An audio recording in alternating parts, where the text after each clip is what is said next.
Hello, good internet. Welcome to vlog number 2. This is hopefully going to be a one-shot vlog, and it's also a pillow talk vlog with Frank. He's so cute. The reason we are in my bed right now and I'm trying for a one-shot vlog is that I am frankly exhausted. It is fatiguing to stay updated on COVID-19 and very necessary for me right now to stay updated on it as an individual who is higher risk, who works with folks who are higher risk, and who needs to adapt in their workplace. Specifically today at work, we had a lot of transition occurred that I'll probably talk about in another video, both just like transition and institutions and also hazard pay, which like I don't think is going to happen, but like should happen. But suffice to say, it was a very, very exhausting day for me. Yes. And also just in general, like I said, keeping up on COVID-19 has been a very fatiguing process, but also I think important to be able to stay connected with one another's and also really like put into place structurally in my life the things that I still want and need to live well and to feel good about the life that I'm living, despite mostly not leaving my home. I did actually shoot a video on Friday, and the topic of the video is what I want to carry into today. I went to edit it on Sunday, and by the time I was editing it, realized that there's kind of a different way that I wanted to talk about it just because my thinkings around the topic had changed a little bit over the couple of days and through conversations with friends. The topic on Friday was quality of life, and the reason that it was quality of life was because I was having to make some tough choices around my own quality of life and risk. Knowing that I have the risk of being immunocompromised and concerns with how that might relate should I get COVID-19, knowing I have ulcerative colitis, and then also knowing that there's a lot of risk should my mental health go down the tank. On Friday, my mental health was having a time, and like all these risks are very interrelated. Because if my mental health is not doing well, so if I'm experiencing chronic stress or chronic anxiety and I'm not able to kind of productively work through it or consider it or kind of, process it, I do end up actually getting an ulcerative colitis flare. My ulcerative colitis is very interrelated to how my body handles and processes stress, and specifically stress that I don't address. That's a poem, right? And so on Friday, I was experiencing a lot of anxiety. And for me, a very productive way to process the level of stress that I was experiencing is to go jogging or running to do a somatic activity where I'm just really moving. And fortunately, where I live, right behind my apartment building, there is this beautiful lake that like no one is walking around right now. And I don't know if it's because they're scared about viruses or if it's like we live in Minnesota and it's 35 degrees and we still don't want to go outside, but we live in Minnesota. So anyways, have a nice spot to run, really wanted to run, realized that I did not have sports bras because my sports bras were stolen this past winter, along with most of my clothing, which I was able to replace my winter items through mutual aid, which was wonderful. A lot of kind of folks in my community network were able to help me, which was just like, talk about taking stress off of my shoulders. And I will talk about mutual aid in another video, and how it actually interrelates to pandemics. Just seeing a lot of mutual aid networks pop up and also recognizing how helpful mutual aid is. But anyways, sports bras were stolen. I needed more to be able to run. That's how my body works. Needed a sports bra. The other way my body works is that I couldn't just like send someone and be like, get this one in this size. Like I actually had to try them on. And so didn't feel like I was able to get sports bras unless I went to go get them. So on Friday, I decided to take the risk and go to Target to get sports bras. So that was kind of my underpinning for wanting to talk about quality of life a little bit further, and a little bit more generally for all of us to consider as we move forward in this pandemic. As I hope y'all know, the CDC is now hoping like literally everyone just stays home all the time as much as possible, especially folks who are higher risk, but also just encouraging general social distancing, in order to what is known as flattening the curve, or to flatten the curve. And if that's not a concept you're familiar with, I will post a link in the description. And so, as all of us are hopefully moving towards this period of like very weird isolation and hashtag cancel everything that we really like to do that feels good for us, I want to invite us to start thinking about quality of life and what makes life not only meaningful, but worth living for you. The reason I ask that question is because I have some background training in hospice. Specifically, I was shadowing a kind of pastoral hospice care team this past fall. And before they would even let me kind of like sit in the corner and be like, oh, I'm here to see what's going on. They had me read this wonderful book called Being Mortal by Atul Gawande. I don't know I'm pronouncing his name right. I will put the book title and the author's name in the description.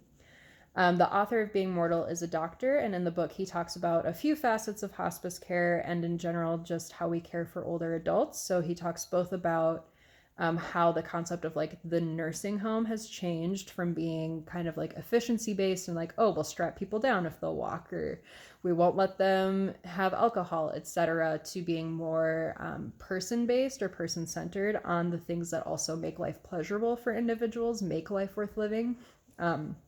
Excuse me. Because as we know, if you take away all of these like fun things, like and we know historically that nursing homes were considered to be places that like individuals were really kind of like quote unquote lifeless. There were very high rates of depression, etc. Moving into that model of being more focused on what makes life worth living for individuals allows people to make informed risks, to do the things that still make life meaningful for them.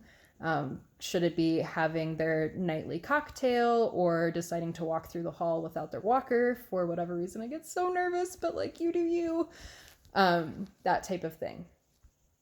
And the second facet of the book is also this general, more broad crisis we have in Western medicine right now, which is very much treatment, healing, curing focused, but not necessarily well equipped to best treat individuals who are dying. A lot of this is based on the fact that we have a finance, capital, and a profit-based system. And so there's not money involved in hospice care. People are not like, oh my gosh, like cure this or treat this very rare thing. And like, not that those are not important aspects of the medical system. However, most doctors are trained to see themselves as competent and able to cure their patients. And so the big crisis is doctors who maybe know their patients are dying or have a very, very slim chance, but won't just come out and say it. Oftentimes they'll go into the room and say, this is the next treatment we can try. It's experimental, put a little bit of sugar coating on it, etc., and not really letting their patients know the full picture of what might be going on. And I'm not saying we shouldn't treat someone who has a very, very high potential of like that treatment not succeeding, etc. I think everyone should be able to make an informed choice. There's a couple of stories in this book that I find very helpful for my own framework. One is about a dad and a daughter. The daughter is the medical power of attorney, and the dad is about to go into a surgery to treat his deteriorating condition, essentially, and potentially cure what's going on. And they knew the surgery was like relatively risky, but they also knew they wouldn't really know what it looked like until they got, I think it was into his brainstem or something like that. And I don't remember how the daughter was informed to kind of ask this question, but she did, and it's kind of the recommendation of the book. Was the night before the surgery. She really didn't want to do it. I think there's a story of her like turning around and going back into the room to ask, which was, Dad, what makes life worth living for you? And the dad said, as long as he could eat football and watch chocolate ice cream. Sure. As long as he could eat chocolate ice cream and watch football, life was pretty good. And unfortunately, the next day, as the procedure happened, the surgeons eventually came out to consult with the daughter, and they're essentially like, we're in now, and this actually looks a lot riskier, and he might die on the table. Should we go forward? And based on the conversation they had had the night before, the daughter was just like, you know what? with where we are now, with the progress you've made in the procedure, can he eat chocolate ice cream and watch football? Surgeon said yes. And so instead of this very, very high risk of her dad unfortunately dying on the table, they decided to just stop with where they were at in the procedure. And the dad was, satisfied with the decision she had made. Unfortunately for the authors, he was writing this book, his dad was actually in the process of dying, and they also had those conversations. It was very different for his dad because his dad really valued and found a lot of meaning in his own life in his independence. So it was at the point of like, if he needed help walking or maybe going to the bathroom, bathing, lost cognitive ability, couldn't write. He didn't care to live anymore, which is very, very stark, but also was saying, what makes life worth living for me is being able to use my brain, being able to get around, being able to play tennis with my friends. And so when a similar decision came, they decided to go ahead with the riskier option. Yes. And so, moral of the story is, what makes life worth living for you? For me, like I said earlier, exercise is huge. There's also, should I wash my hand now? There's also that like pyramid of needs, which you can Google it because I don't necessarily entirely know, but it is having meaningful connection with others, having emotional support, having, like I said earlier, exercise, for some people, spirituality, things like that. And so what I want to invite us to consider going forward from there is, as we're approaching a radically different way of waking up and living our days and lives, how are we bringing some of those aspects of what makes life worth living, what makes life meaningful for us, into this new realm, or experimenting with it, and really wanting to encourage folks to start thinking about, what do you need, what do you want as you're experiencing this, and how do you ask for that in a very like consensual way? So it's not like, oh, I really need to like talk about my anxiety, I'm gonna call so-and-so, hey, I'm feeling this way, blah, blah, blah. But maybe like sending them a text first and be like, hey, I'm feeling anxious, do you have room to hold space, etc. But anyways, really starting to think about what you might want or need, and how you might get that, and how you might ask for it. So for me, I'm really excited by this. I had a conversation with a friend this past weekend who was talking about really appreciating this morning kind of meditation space they go to on Saturdays. And so they're like, hey, maybe I will hold that space on Google Hangouts now, and like see who wants to go. And also it's really exciting because like now our friends from like across the United States or across the globe can join us because it's virtual. So we're really excited about that kind of idea. I talked with another friend about like having a really weird like Google Hangout party with as many people as we can get in it as possible. And I know it will probably crash and like be awkward after 2 minutes, but like give it a go. Like I said, for me, exercise, the doctors are saying, I know gyms in Minnesota have just been closed down. Woo! I actually really like that. Social distancing is important to flatten the curve. But gyms are closing down. However, outdoors, and especially open space where there's not a lot of people, is relatively really safe and healthy. So like I said, like I'm gonna, I know my space where I can go jog. Yeah, maybe it's cooking or baking, or what are new ways we can connect with work, if work is really meaningful for you, or volunteer remotely. I know there's a lot of great work being done on mutual aid, in mutual aid networks, where folks are able to help out their neighbors and things like that. Yeah, so there's just a lot of great stuff going on. And again, just want to invite you to start considering your needs, but also how you can help out others meet their needs, and help them live meaningful lives.